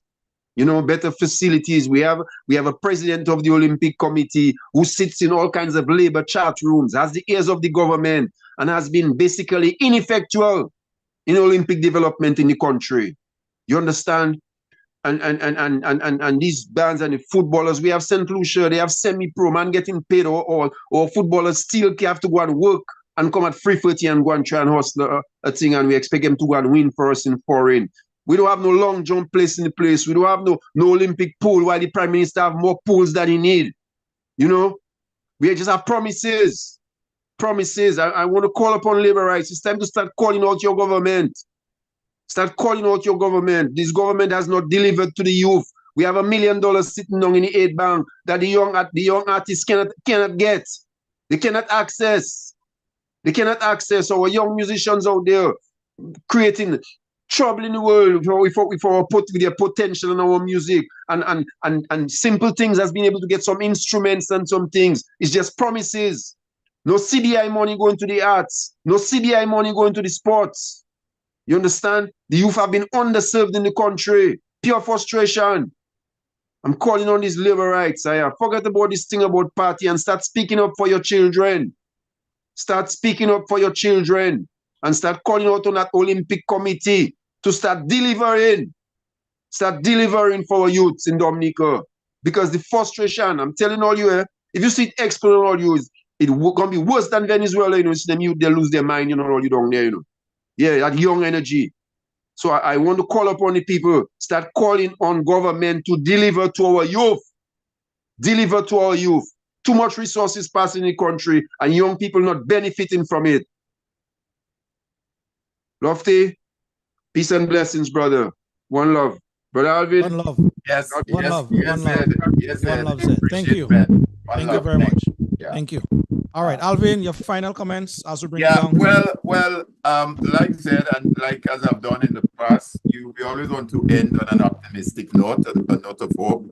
I am hopeful and of hope that that you know the results that took place in the Kalinago territory, I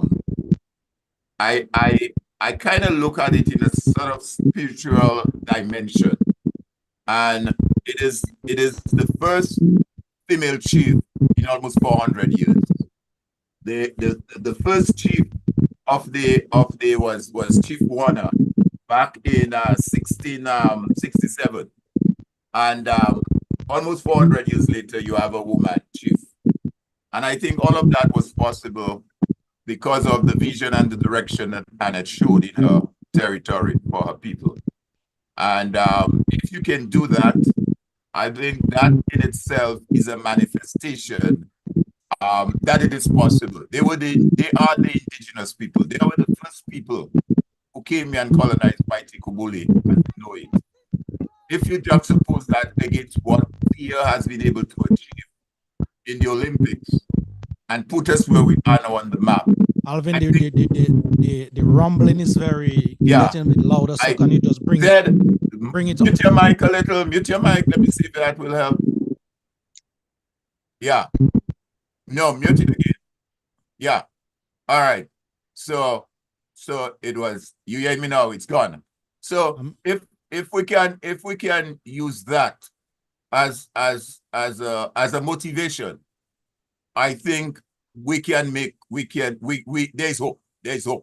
Yeah. And it's a matter of us continuing those kind of dialogues that we're having. I want to thank all of those that were on the feed with us this evening, that have stayed towards the end with us. Thank you, and continue to have a good week. Continue to celebrate that win that Thea did for us, Dominicans. And let's go out and be the best people that we can in our own individual and respective ways together. Thank you. Children are bringing. We have to eat everything we Siren faces would glow.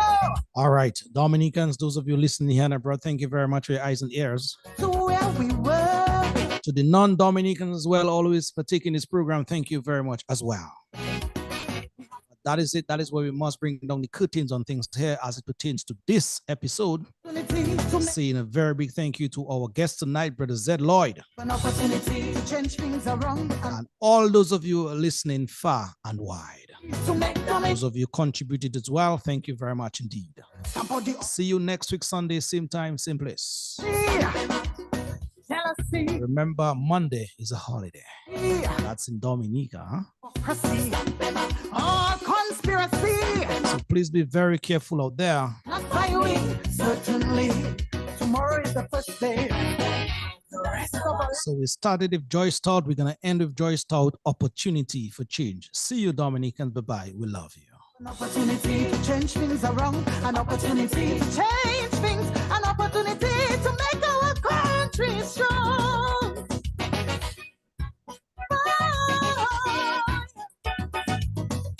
Change, change.